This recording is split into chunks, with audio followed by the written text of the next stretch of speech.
La fête de Noël, vous l'avez sûrement déjà fêtée étant enfant, ou même vous la fêtez toujours étant adulte. Mais savez-vous ce que représente réellement cette fête? Écoute bien cette vidéo jusqu'au bout. Tu risques de ne plus jamais voir Noël de la même façon. Avez-vous déjà pris le temps de réfléchir à ce que représente réellement Noël? Pour beaucoup, c'est une simple fête de famille, remplie de joie et de tradition. Mais derrière ces apparences se cache une réalité bien différente que nous devons comprendre pour préserver notre foi. Et pourquoi certains disent qu'il est interdit de fêter Noël en étant musulman? Revenons d'abord à l'origine de cette célébration. Noël, tel qu'il est pratiqué aujourd'hui, n'est pas un simple événement culturel ou une fête chrétienne. Historiquement, cette période trouve ses racines dans des rituels païens très sombres, bien avant l'avènement du christianisme. Pendant la période associée à Noël, les Scandinaves célébraient Yule, une fête hivernale en l'honneur du dieu Odin, qui était considéré comme une divinité puissante et mystérieuse, souvent associée à la guerre, à la sagesse et même à la mort. Selon leurs croyances païennes, Odin se déplaçait sur un cheval à 8 pattes et volait la veille de Noël pour descendre sur les maisons des habitants. Pendant la période de Yule, les peuples nordiques organisaient des banquets et faisaient des offrandes pour apaiser les esprits et obtenir la protection d'Odin. Une des pratiques marquantes de cette fête consistait à utiliser un arbre, souvent un sapin, qui symbolisait l'immortalité et la vie éternelle grâce à sa verdure persistante en hiver. Ce sapin était décoré non pas avec des guirlandes ou des boules comme aujourd'hui, mais avec des cadavres d'animaux et parfois même des crânes. Ces sacrifices étaient censés protéger les habitants contre les esprits impurs et attirer les bénédictions des dieux. De leur côté, les Romains célébraient le Sol Invictus, le culte du soleil invaincu, qui marquait la renaissance du soleil après le solstice d'hiver, une période où les jours recommencent à s'allonger. Cette fête était accompagnée de réjouissances, d'échanges de cadeaux et de décorations, notamment avec des branches d'arbres verts, symbolisant la lumière et la vie renouvelée. Ces pratiques avaient un fort caractère religieux, visant à rendre hommage aux divinités du soleil et à renforcer les liens entre les hommes et les forces qu'ils croyaient divines. Ces deux traditions, Yule chez les Scandinaves et le Sol Invictus chez les Romains, illustrent à quel point les rituels païens ont influencé les célébrations modernes. Avec l'expansion du christianisme, ces coutumes ont été adaptées pour faciliter la conversion des peuples païens. Ainsi, la fête de Noël, qui est aujourd'hui associée à la naissance de Issa, Jésus, paix sur lui, est en réalité un mélange d'éléments païens et totalement idolâtres profondément ancrés dans l'histoire. Lorsque le christianisme s'est répandu, ces célébrations païennes ont été absorbées pour faciliter la conversion des peuples. La naissance de Jésus a été associée à cette période, bien que rien ne prouve qu'il soit né en décembre.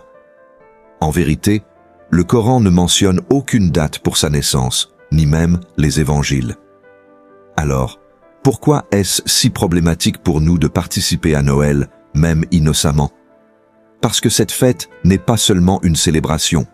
Elle porte en elle des symboles religieux et culturels qui sont incompatibles avec le tawhid, l'unicité d'Allah. En participant à Noël, même de façon symbolique, comme en décorant un sapin ou en échangeant des cadeaux, on contribue à perpétuer une tradition qui repose sur des bases contraires à notre foi.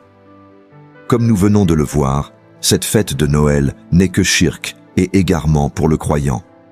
Allah nous met en garde dans le Coran. Et ne tends point tes yeux vers ce dont nous avons donné jouissance temporaire à certains groupes d'entre eux, comme décor de la vie présente, afin de les éprouver par cela. Ce qu'Allah fournit est meilleur et plus durable. Ce verset nous exhorte de ne pas envier ni imiter les pratiques des autres, car ce qui vient d'Allah est toujours supérieur. Certains pourraient dire, mais ce n'est qu'une fête, une occasion de se réunir en famille. Quel mal y a-t-il à participer? Pourtant, le prophète, sallallahu alayhi wa sallam, a été très clair à ce sujet. Il a dit, Celui qui imite un peuple en fait partie. Imiter une pratique étrangère, surtout si elle est liée à une autre croyance, peut entraîner un glissement très dangereux. Peu à peu, on s'éloigne des enseignements de notre religion pour adopter des coutumes qui ne reflètent pas nos valeurs et ne nous appartiennent pas du tout, voire sont totalement interdites. C'est ainsi que l'identité musulmane peut être compromise, surtout chez les jeunes générations. Mais au-delà de l'imitation, Noël pose aussi un problème de croyance. Beaucoup de traditions aujourd'hui sont associées à cette fête, comme l'adoration implicite de la Trinité ou la divinisation de Jésus, qui contredisent directement le tawhid.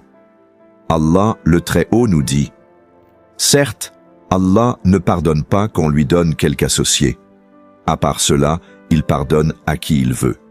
Mais quiconque donne à Allah quelque associé commet un énorme péché. » Il est donc essentiel de protéger notre foi en restant éloigné de ces pratiques.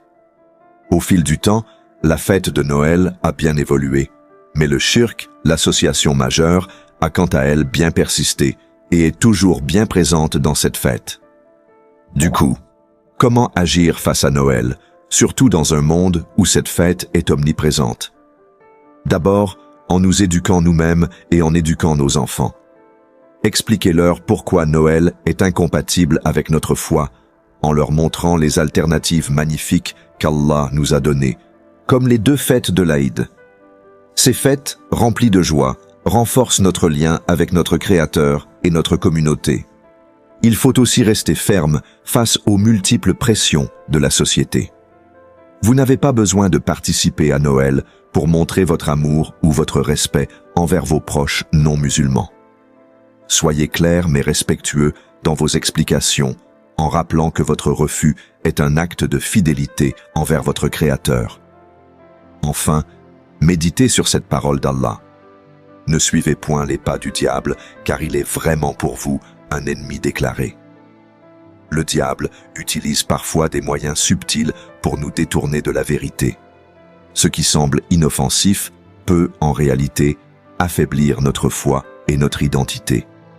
Notre foi est un trésor inestimable. Le Coran est le livre du Créateur tout-puissant. Sa promesse est vérité, et nous devons nous tenir avec droiture sur son chemin qu'il nous a tracé. Ne diluons pas notre foi dans des pratiques qui vont à l'encontre de nos principes. J'espère que cette vidéo vous aura été bénéfique. Qu'Allah nous guide et nous protège tous.